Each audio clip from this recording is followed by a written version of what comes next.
हाय gamers, मैं हूं IG. आप देख रहे हैं गेमर चैनल जहां हम बात करते हैं गेम्स और गेम पीसीज की। तो आपको इंटरेस्ट है गेम्स और गेम पीसीज में, चल को सब्सक्राइब करें। और आज हम बात करेंगे इस टॉपिक के बारे में कि कैसे मैंने एक बंदे को 3950X लेने से रोका और उसे 3600 दिलवा दिया। आप लोगों को जानना था कि ऐसा क्यों हुआ, क्या वजह थी इसके पीछे, तो वो डिस्कस करते हैं। और हो सकता है ये आपके लिए भी इंपॉर्टेंट हो, क्योंकि कई लोग आप में से जो है बड़ा प्रोसेसर खरीदने की सोचते हो कि आपका छोटे से काम हो सकता है, और जो मनी बचेगा उससे आप बहुत अच्छी अच्छी चीज़ें ले सकते हो और भी बहुत काम कर सकते हो अगर आप कुछ करियर वगैरह स्टार्ट करना चाह रहे हो। एक बात मैंने सबसे पहले नोटिस करी जब मैंने उनसे पूछा कि 3950X आपको लेना है तो क्यों लेना है, तो उन्होंने खुल के ही बात करी। उन्होंने कहा देखो भाई आईजी, पहले से ही सारे टेक यूट्यूबर वगैरह हैं और मुझे भी अपना एक कैरियर खड़ा करना है। मैं कंप्यूटर बना रहा हूँ तो मुझे एक टेक चैनल खोलना है और मुझे एक गेमिंग चैनल भी खोलना है, और मैं यूट्यूब में बहुत कुछ करना चाहता हूँ, और भी हो सका तो मैं और चैनल भी खोलूँगा और वीडियोज़ भी बनाऊँगा। फिलहाल मेरे दो ये सपने हैं, गेमिंग से मेरा थोड़ा इंटरेस्ट है और हार्डवेयर में भी इंटरेस्ट रखता हूँ, तो इस पर चैनल खोलना चाहता हूँ, कैरियर बनाना चाहता हूँ। अब पहले से ही कई टेक यूट्यूबर्स हैं जिनके पास बहुत कुछ अच्छा है, तो मैं जब YouTube के मैदान में आ रहा हूं तो कोई मुझे छोटी नज़र से मत देखे। जो व्यूअर्स भी हैं और दूसरे टेक यूट्यूबर्स भी हैं वो मुझे एक बड़े यूट्यूबर की तरह देखें, चाहे मेरे पास अभी सब्सक्राइबर्स नहीं है। तो मैं जब लोगों को बताऊंगा ना कि मैं 3950X यूज़ करता हूं तो मुझे थोड़ी सी वो मिलेगी, मतलब रिस्पेक्ट मिलेगी, अथॉरिटी मिलेगी, लोग मेरी सुनेंगे। ये आप भी थोड़ा सा समझ सकते हो, लेकिन मैं इस बात से बिल्कुल भी मतलब एग्री नहीं हूँ। लेकिन फिर भी मैं उनकी बात सुन रहा हूँ और मुझे ये समझ में आया कि ये बात निकल के आई कि 3950X की जरूरत क्या थी, हैं क्यों ले रहे हो आप। निकल के बात ये आ रही है कि दूसरों के पास क्या है उसके हिसाब से मैं कुछ ले रहा हूं, कि दूसरे टेक यूट्यूबर्स ने जिनके पास पैसे हैं वगैरह वगैरह 3900X खरीद के रखा हुआ है इंडिया या इंटरनेशनली, तो मैं उनसे भी बड़ा लेके आऊंगा। अच्छा, दूसरा उनका रीजन एक ये था, उन्हें को पता था कि ये जो प्रोसेसर है वो आ रहे हैं। पहले आप जानते ही हो अपने R5 वगैरह आ गए थे 3600, फिर 3900X भी लॉन्च हो गया और 3950X बहुत टाइम बाद लॉन्च हुआ। तो वो इंतजार कर रहे थे 3950X का, क्योंकि उन्होंने देखा था कि 3900X की बहुत तारीफें हुई थी। R9 3900X से लोग बहुत खुश थे, प्राइसेस भी बढ़िया थी। और भाई मजे की बात तो ये है कि मेन प्लेटफॉर्म पे आपको R7 से ऊपर कुछ मिल रहा था। 8 कोर 16 थ्रेड से उठ के आपको 12 कोर 24 थ्रेड मिल रहे थे, तो बड़े खुश थे उसे देख के। उन्होंने कहा ऐसा ही कुछ रिपीट हुआ 3950X में, वो नहीं हुआ। पहली बात तो ये बहुत महंगा आया, मतलब जो उम्मीद थी उससे ज़्यादा ही महंगा आया। जो प्राइस टू परफॉर्मेंस था वो उतना मज़ेदार नहीं था, और ये तो होना ही था।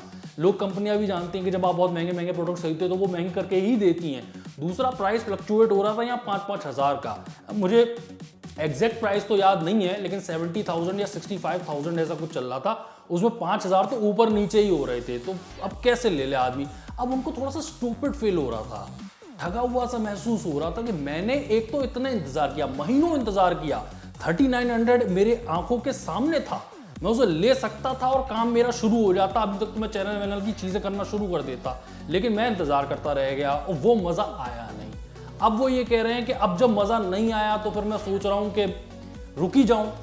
तो फिर मैंने ये सारी बातें सुनी, उनकी समझी, उनकी ख्वाहिशें समझी कि वो स्ट्रीमिंग वगैरह और टेक चैनल वगैरह में जाना चाह रहे हैं, उनका इंटरेस्ट है, और ये कंप्यूटर एक उसी के लिए बन रहा है, और इस पर थोड़ा अपना कैरियर बनाएंगे, बिजनेस करेंगे, अपनी हॉबीज़ भी पूरी करेंगे, उस तरह का कंप्यूटर है।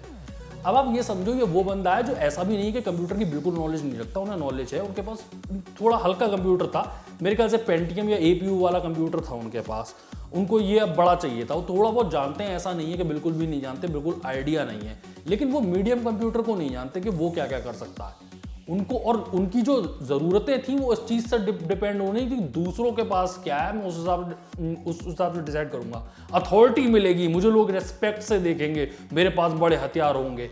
लेकिन आप भी जानते हो, और अगर आप नहीं जानते हो तो इससे जीरो मतलब है कि आपके पास कितने बड़े बड़े हार्डवेयर हैं। लिटरली बता रहा हूँ, अगर आप अच्छी नॉलेज देते हो, अगर आप एक एंटरटेनिंग गेमिंग चैनल हो, तो उसके लिए लोग आते हैं, हार्डवेयर के लिए कोई नहीं आता है। और लेकिन मैं समझ सकता हूँ, एक बंदा जो शुरू करता है ना, वो अपने आप को छोटा महसूस करता है, क्योंकि एब्सोल्युटली उसके पास कोई अथॉरिटी नहीं है, कोई पावर नहीं है। वो ये देखता है कि भाई इन लोगों के पास लाखों सब्सक्राइबर्स हैं, कितने सारे इनके व्यूअर्स हैं, मतलब वो मेरे पास तो नहीं है ना, तो मैं भी छोटा ही हूँ। वो फीलिंग मैं समझ सकता हूँ, और इस तरह की चीज़ों से वो कंपनसेट करने की कोशिश करता है। लेकिन ये बिल्कुल बेकार की बात है, आप पैसों में आग ही लगा लोगे, क्योंकि आपको एग्जैक्ट पता होना चाहिए कि मेरी ज़रूरत क्या है।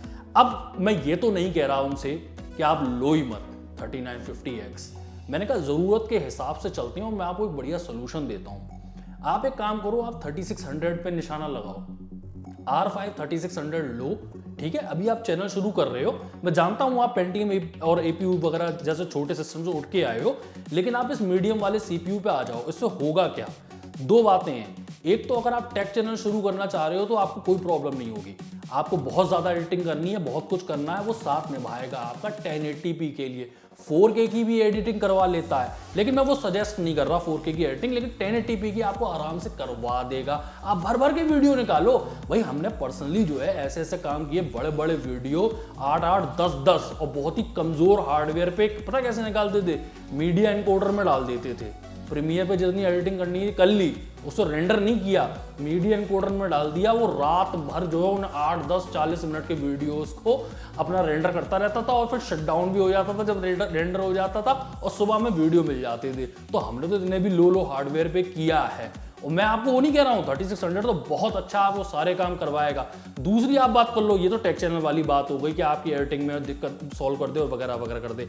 दूसरी बात आप कर लो, गेमिंग चैनल की आप बात कर रहे हो, स्ट्रीमिंग थोड़ा सा जो है ना, आप जानते हो थोड़ा सा घबराहट सी होती है। करवा वो भी देगा, स्ट्रीमिंग उतनी अच्छी नहीं करवाएगा, लेकिन मैं आपको सजेस्ट करता हूं 3600 तो मैंने आपको दिलवाई दिया है कि आप जो है गेमिंग चैनल खोलो और रिकॉर्ड करके गेम डालो, स्ट्रीम मत करो आप लाइव।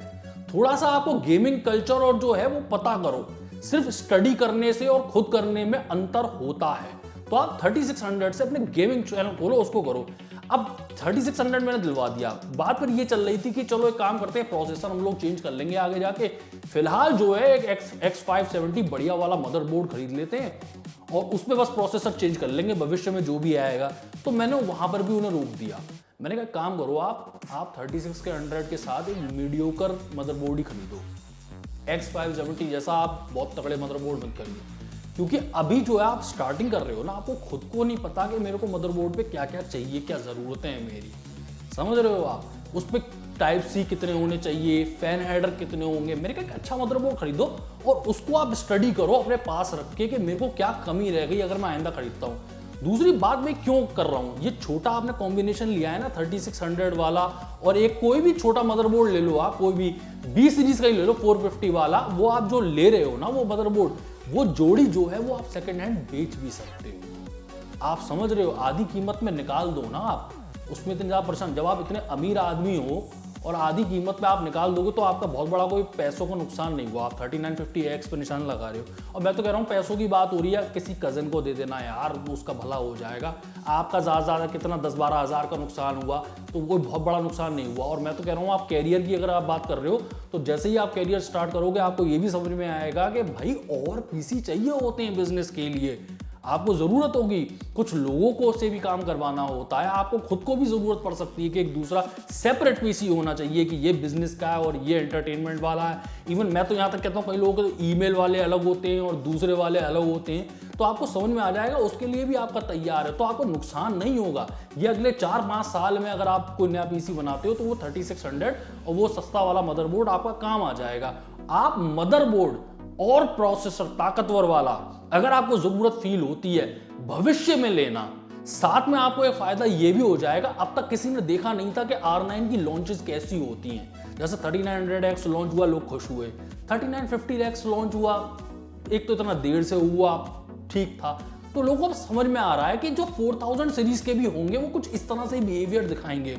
तो अगर आपको लेना भी हो तो आप जो R9 4000 सीरीज का है वो खरीदना आप, ठीक है। जो 4900X हो गया या जो भी हो गया आप वो खरीदना, वो पहले दिन से आपको अवेलेबल हो जाएगा, पहले दिन से ले लिया। और नहीं, ये भी अगर आप नहीं कह रहे हो, मैं तो कह रहे हो आपके मैं बड़ा ही प्रोसेसर खरीदूंगा और मैंने अब जो है स्टडी भी कर ली है, मेरे पास तो हमने 3600 दिलवाया था, मेरे को जरूरत समझ में आ गई है कि मुझे कितना बड़ा प्रोसेसर चाहिए, तो मैं तो बड़ा वाला ही लूंगा 4950X वगैरह वगैरह। तो जिस दिन वो आएगा तो आप उस दिन भी ले लेना। फिर ये भी बात नहीं होगी कि बहुत अच्छा प्राइस टू परफॉर्मेंस रेशियो मिले, इसकी कीमतें कम हो, मैं तब लूंगा। फिर जब वो अवेलेबल हो तो आप खुशी खुशी ले लोगे, कोई प्रॉब्लम नहीं हुई। अब आप ऐसा समझो, आप शुरू करने वाले थे बिजनेस, 3-3, 4-4 महीने आप इंतजार कर रहे हो एक चीज लेने का और उसके बाद आप बिजनेस शुरू करोगे। एज ए बिजनेस हो गया आपका, फटाफट जो है चीज खरीदनी है वो खरीदो और दूसरी चीज पे जाओ। बिजनेस का मतलब ही यही होता है कि हर दिन एक नई प्रॉब्लम सॉल्व करना, और आपने अभी जो है जो सबसे बड़ी प्रॉब्लम थी, मेन प्रॉब्लम थी, उसको ही 3 महीने तक टाल दिया। ऐसा तो नहीं हो पाएगा, आप जल्दी जल्दी फैसले लो। दूसरा, आपका इतना सारा पैसा बचा, 3950X नहीं लिया आपने, एक सस्ता लगा, क्योंकि अभी आपको नहीं पता है कि जब आप YouTube चैनल खोलोगे तो कहाँ कहाँ खर्चे होते हैं। आपको धीमे धीमे पता चलेगा कि कैमरा, लेंस, लाइटों में या सेटअप वगैरह में क्या खर्चे होते हैं। दूसरा, वो भाई साहब नेगोशिएट कर रहे थे दूसरी चीजों में, पैसे बचा रहे थे वो मॉनिटर, कीबोर्ड, माउस में। मैंने कहा बिल्कुल नहीं, आप डे 1 से अच्छा लो। आप ऐसा समझो ना, मैं एग्जांपल देता हूं, मॉनिटर आप अगर पीसी यूज कर रहे हो तो 100% ऑफ द टाइम यूज कर रहे हो, हर समय आप उस मॉनिटर को देख रहे हो, वो बेहतरीन होना चाहिए। वो जो ताकतवर आपने प्रोसेसर लिया होता 3950AX, वो आप 2% ऑफ द टाइम यूज कर रहे हो। आपने जब रेंडरिंग करी, एडिटिंग करी, तब वो टाइम यूज हुआ। ईमेल फीमेल कर रहे हो तो थोड़ी ना आपने वो 3950X यूज कर लिया। स्ट्रीमिंग में भी इस्तेमाल हो रहा है उसका, आप मेन इस्तेमाल कर रहे हो, लेकिन आप मेजोरिटी में देखोगे कि उसका इस्तेमाल नहीं हो रहा है। और हो भी रहा है तो आप ले लो, बढ़िया है। लेकिन मॉनिटर और कीबोर्ड माउस में तो पैसे आपके लगने चाहिए और बढ़िया ही लगने चाहिए। लेकिन और ये तो आपने परमानेंटली ले लिया, साथ में सेटअप के लिए जब आपको बाद में जरूरतें फील होंगी तो भी आपके पास पैसे होने चाहिए कि वहां लगा दो। वो चीजें आपके ज्यादा आपको जो है मदद करेंगी। जैसे कि अभी आपको नहीं पता, आपको कंप्यूटर के बारे में तभी थोड़ी बहुत नॉलेज है कि आप छोटे कंप्यूटर से मीडियम पे जाओगे, मीडियम से बड़े पे जाओगे, ये सारी बातें आपको समझ में आ रही हैं। लेकिन आपको माइक्स के खेल पता है, कंडेंसर की जरूरत होगी, आपको शॉटगन की जरूरत होगी, या फिर ऐसे लावलियर टाइप के माइक्स की जरूरत होगी। आपको एग्जैक्टली पता है कि आपकी जरूरत क्या है, कौन सा स्टाइल सबसे बढ़िया होता है। तो पहले अपना टेक चैनल आप खोलोगे या गेमिंग चैनल आप खोलोगे, धीमे धीमे समझ में आएगा क्या लेना है। हो सकता है आपने एक चीज ले ली, वो आपके समझ में नहीं थी, खर्चा हो गया है, अब एक और माइक लेना है, तो उसके लिए पैसे होने चाहिए ना आपके पास, वो होंगे आपके पास। बजट होना चाहिए बिजनेस के लिए। ऐसा ना हो कि आपने सब कुछ लगा दिया और अब आपके पास कुछ नहीं है और अब जरूरत पड़ रही हो और आप उड़ रहे हो। दूसरा, आपने इतने बड़े बड़े इन्वेस्टमेंट करके रख दिए हैं आपने बिजनेस में, अब आपकी टांगें कांप रही हैं कि अब तो ये सक्सेसफुल करवाना ही है टेक चैनल और गेमिंग चैनल, तो वो भी अब आपके पास प्रेशर नहीं होगा। आपने इतना बड़ा पीसी नहीं बना लिया कि अब आपको जो है सोचना पड़ रहा है, उसकी किस्तों विस्तों पे ले लिया और सोचना पड़ रहा है कि भैया अब इसका पैसा कहां से निकालूं। और अच्छा है आपका टेक चैनल चले, आपका गेमिंग चैनल चले, उससे पैसे कमाओ, आप खूब सारे पैसे कमाओ, उसी से लो आप बड़ा प्रोसेसर। अब आपको समझ में, और ये भी समझ में आएगा और पैसे बच जाएंगे कि जरूरत ही नहीं थी मुझे 3950X की। 3900X जैसे प्रोसेसर भी काम चल सकता था, इवन R7 से भी चल सकता था। हो सकता है आगे आप देखो, हो सकता है आप ये डिसाइड करो कि भाई मेरे को गेमिंग चैनल चलाना ही नहीं, टेक चैनल चलाना है, फिर उस हिसाब से पैसे बदल गए। आप कहोगे नहीं टेक चैनल छोड़ो, बिल्कुल बोरिंग है मुझे, नहीं मैं तो फ्री के सामान के लिए गया था टेक चैनल पे, मैं गेमिंग ही करना चाहता हूं, तो गेमिंग चैनल चलाया, तो इस हिसाब से पैसे ले लिया। उस हिसाब से आप अपना बजट जो है बढ़ाते चले गए, एक्सपेंसेस आपके खर्चे बढ़ते चले गए। तो ये सारी डिस्कशंस हुई उनसे और उनको समझ में आया पीसी का तो मतलब ही यही होता है कि भाई मेरे पास चॉइसेस होनी चाहिए, और हमने वही किया। पैसे बचाए हैं, चॉइसेस अपने पास रखी हैं, कोई बड़ा खर्चा नहीं हुआ है, जरूरत पड़ेगी तो बड़े खर्चे भी हो जाएंगे। और हो सकता है आपको भी इससे थोड़ी सी नॉलेज मिली हो। मैं ये नहीं कह रहा कि तुम 3950X नहीं ले रहे तो तुम R3 ले लो, वो तो बहुत कमजोर हो जाएगा, प्रॉब्लम्स ही होंगी उसमें, आप भी समझ रहे हो इस चीज को। लेकिन R5 3600 मोर देन इनफ है आपको समझने के लिए कि आपको क्या क्या चाहिए, और आपका ऐसा कोई बड़ा नुकसान नहीं हो गया और आइंदा भी वो काम आता ही रहेगा। तो आपको भी इससे कुछ चीजें समझ में आई, इससे हमने जो डिस्कस किया। हो सकता है आपकी भी कईयों की ऐसी कुछ प्रॉब्लम हो, जैसे नहीं ये बात तो सबके साथ है कि आईजी मैं भी जो है यूट्यूब पे कैरियर शुरू करना चाहता हूँ, लेकिन मैं छोटा फील कर रहा हूँ। तो मैं जो है बड़ा फील करूंगा जब मैं बड़ा हार्डवेयर ले आऊंगा, और बड़ा हार्डवेयर लाके मैं धूम मचा दूंगा, वो मेरी मदद करेगा बड़ा हार्डवेयर मुझे बड़ा बनाने में, जो कि बिल्कुल भी नहीं होता। ले आओ बड़ा हार्डवेयर और पता चलेगा कि वो तो नहीं बनवा रहा है, हाँ धंधे में मदद कर रहा है, और जो असली टैलेंट था वो आपको ग्रो करवा रहा है, वो धंधे में मदद करवा रहा है। वो आपको बड़ा यूट्यूबर नहीं बना देगा, वो छोटे हार्डवेयर वाला भी बन सकता है। ये छोटी छोटी चीजें आपको समझ में आई होंगी। अगर आप ऐसा ही वीडियो कोई और देखना चाहते हो तो बताना। ये पता है टॉपिक कहाँ से निकल के आया था, मैंने आपसे वो ये एक वीडियो बनाया था ना कि स्पेंड 1 लाख ऑन दीज, तो आपसे मैंने पूछा था कि इनमें से 4-5 बातें हैं, आप कौन सी जानना चाहते हो, तो आप लोगों ने वोट किया था कि भैया हम ये जानना चाहते हैं। तो उन सब चीज़ों के बारे में आज बात करिए। वीडियो अच्छा लगा हो तो लाइक करें, चैनल पर पहली बार सब्सक्राइब करें। मैं हूं आईजी, आप देखते हैं इंडिया के चैनल में, तो आपको वीडियो में तब तक गुड बाय, टाटा।